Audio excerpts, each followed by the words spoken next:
I remember Spike saying things like, this is the hottest day of the year. You know what happens on the hottest day of the year.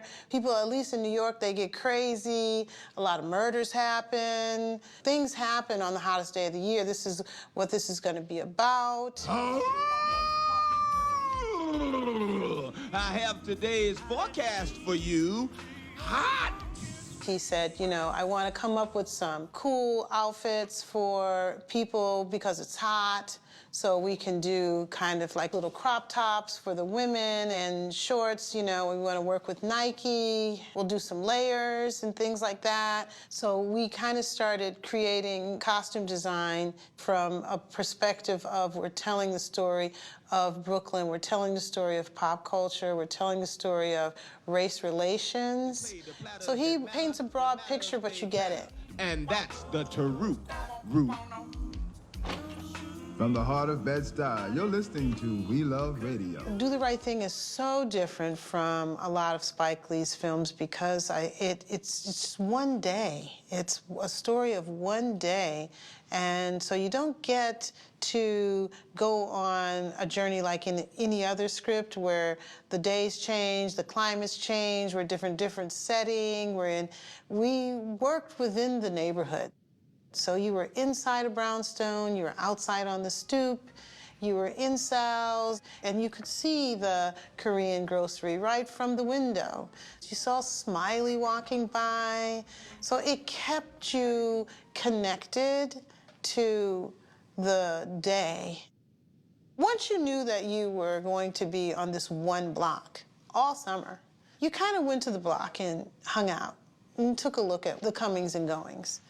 I think that we felt really close to this story because we were working right there in Brooklyn as we were creating it.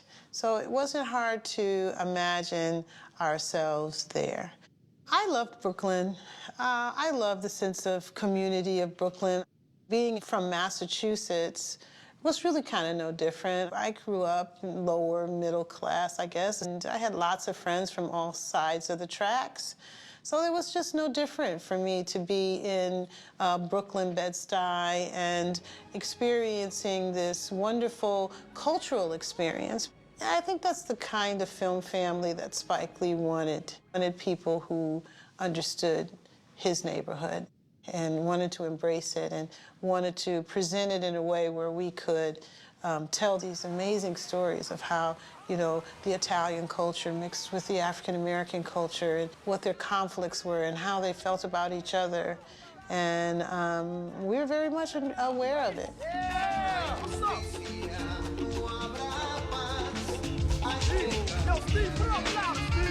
I met Spike in 1986. I just moved to Los Angeles. I was pursuing my career as a costume designer.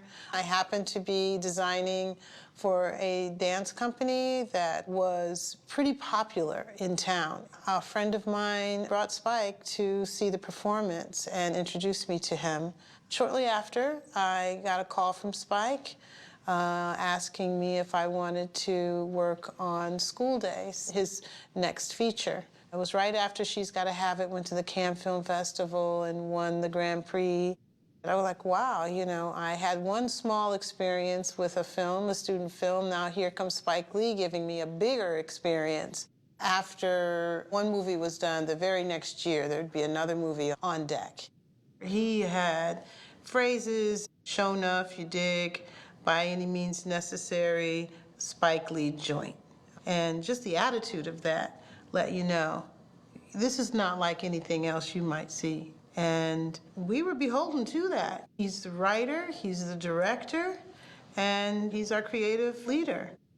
I was very impressed with Spike as a writer because the character names were so descriptive of his creative mind. The Mayor, Mother Sister, Buggin Out, Radio Raheem, all of the names of the characters were so much a big part of who they were. I don't want you falling out from the heat. You hear me, son? I hear you, Mother Sister. I hear you. Good. All right. I'll be watching you, son. Mother Sister always watches. Morning, gentlemen. Pino, Mookie, Vito, Sal. How are you? Ooh-wee. I remember picking DeMeyer's seersucker suit and thinking that, you know, this was this man who pretty much is not necessarily connected to the heat because he probably suffers from some kind of alcoholism. Where is the Miller highlight? No more highlight. You look what we happen to buy. No more highlight? What kind of a joint is this? How come no more highlight? Understanding that aspect about people, I could give him a jacket and a suit to wear on the hottest day of the year and then wash it and age it down and give him an old straw hat and kind of create a dignity about him as DeMeyer. You know, why would their kids call him DeMeyer anyway? Maybe because of that suit he wears. Guess I'll be on my way. And Ruby Dee, the great Ruby Dee, she was such a brilliant actress, and there was such a story with her sitting on her stoop or in her window that you didn't want to overshadow her as a character and as an actress by giving her anything too strong or too bright. But there's a lot of color in there if you look at her little house dress. And then you see Chua Lee's character. I remember having conversations with her about, you know, what kind of job do you have? And she'd say, you know, I think I work at a makeup counter. And I was like, okay, all right. This might take a little bit of time, Mother Sister. I got nowhere to go. She's trying to create her own style.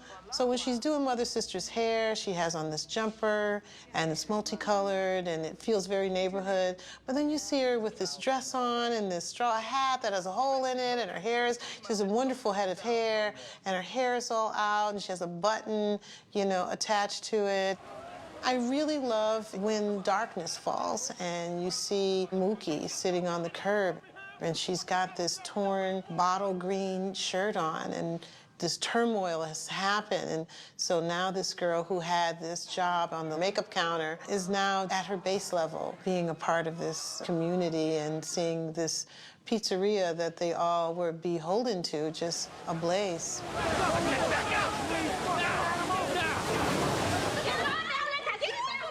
Rosie's character was a story that was, you know, very familiar to a lot of people. And she was this, you know, round-the-way girl.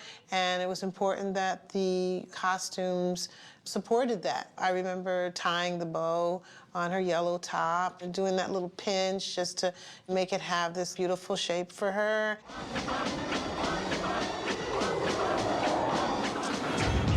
The opening credits were pretty much based on, you know, what Spike wanted. He wanted her to have the boxing gloves and the boxing shorts with the blue leotard with the little cropped leather jacket. I think was really telling the story of Rosie herself, you know, and how edgy she was and how colorful she was. So it represented pop culture, it represented, you know, this fiery character, it also represented Fight the Power, and that set the tone for the whole film. Fight the power! Fight the power! Costume design has so many layers. There's a common thread, and the common thread is to understand the community, socioeconomics, their past, and start painting a picture based on how the colors come to you when you read them. Does it sound like a bright story? Does it feel like a rich story? You really do have a temperature or a brightness or a darkness as you read. What kinds of people live here? What year are we in? How do I depict that in this character? How do I take this character and their words and create a costume for it? So that thought happens, whether it's Do the Right Thing or Malcolm X or the Black Panther. Once I get into the research and gather together a very curated path, I can then focus on some real specific things about each person, which will dictate the time, the place, the palette, and the person. I think that the garments of protest and Do the Right Thing are seen throughout all of the characters, especially with Buggin Out, Radio Raheem, and Smiley. Buggin Out wearing his kente, we made his shorts, we made his top. Spike wanted the Jordans, of course, they're written in the story. The sneaker culture, I think, was burgeoning Nike was the leader, and people were really into, you know, the latest Jordans. Michael Jordan was beloved with Spike and everybody else. I'm a brand new white Air Jordans that I just bought. And that's all you can say is, excuse me. Are you serious? Yeah, I'm serious. We also added a little band of the Pan-African flag to his shoe. And he very much wanted to be that, kind of like that temperature gauge, you know, that guy, when you see him, you know, the heat rises because he's got a mission and he's recruiting. Look, you don't know this, but I'm organizing a boycott of South Spain. Why? What'd he do? You know them pictures he got hanging up on the wall of fame? Every single one of them pictures is somebody Italian. And? And we want some black people up. Then you have Radio Raheem. Tell me, Radio Raheem, to turn down my box and shit, man. Who is wearing the camo shorts and this Brooklyn hand-painted Bed-Stuy Do or Die t-shirt painted by a local artist named Nasha, who I just happened on walking down the street in Brooklyn. And I really wanted to bring more of the Brooklyn community in with the costumes. I was born in Brooklyn. Then you have the Italian family, Sal and his two sons, Pino and Vito, all very different in their feelings about the neighborhood. Pino, he hated the neighborhood, and he hated being there. I don't want to come to work anyway. I hate this freaking place. I detest it like a sickness. But he worked in the family business. Sal really loved the neighborhood, but also loved his Italian roots. Danny wanted to change his clothes. He wanted to arrive, and he has his Hawaiian shirt on. I picked one that had cactuses on it. We decided that once he got into the pizzeria, he would put on his green Henley and his apron. John was very much a part of creating his costume. He wanted to have this experience with his mom and go shopping for his character. And he brought the idea of changing his clothes and arriving in this different outfit at the top of the day. And I thought that was a great idea. He wanted to really tell the story that I don't belong here. I feel like I'm better than this. I'm slicker than this. I have bigger aspirations to be outside of this neighborhood. And I think that that costume did convey that. And then you have Vito, who was super simple and, you know, had no qualms with anyone. And I don't even think he changed. I think he arrived and he worked and he went home. Oh, God damn, man! Cut that shit down! We wanted it to look like the hottest day of the year. There was a lot of color saturation. The cornermen were going to sit in front of this bright red. And I felt like I wanted them to be the opposite of the red, really cool, because most people on a hot day, they wear light colors and lightweight fabrics. And so that's how I painted that scenario for them. Salsa, música latina. Color composition was very important in Do the Right Thing. We created these, I think, pockets or these places. So when you see Punchy and that group sitting on their stoop, you kind of feel like, you know, they're kids sitting outside just trying to be cool, and they've got their trendy looks. Then you see DeMayer, who was another generation, and they don't even relate to him. They make fun of him. Look at this here, man. This is nice, man. Cut this shit out. Nah, man, who told you would have made this block? And he doesn't have anything that they possess. He doesn't have the African. He doesn't have the saturated color. He's, you know, kind of a wash. It tells the story of this happening within this diaspora, this happening of how generations and culture and all of this can combine. We Love Radio. It was right there in the middle of the block, and it had a big picture window, and that's where the DJ sat. And you could not imagine seeing that DJ every day and not just noticing things about him. Peoples, my stomach's been grumbling, but help has arrived. What I thought would be interesting would be to give him a gimmick, And we had these great African hats, and we had a pith helmet, and depending on what was going on, he would change his hat.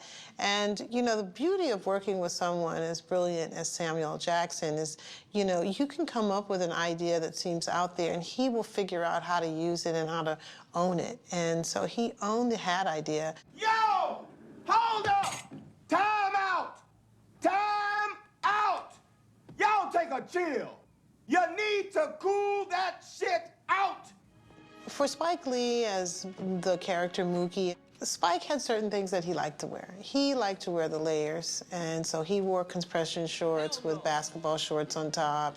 You know, that was kind of his style. He chose the kind of sneakers that he wanted to wear. The Jackie Robinson jersey was something that he wanted to wear. We had conversations about, you know, he would have a company shirt, and it kind of helped set the tone. He wasn't just the neighborhood kid that's delivering pizzas. He actually had a real job there at South Famous. He was actually employed there, and I think that helped sell that story. He had to pick a side. He had to take a stand. Hey!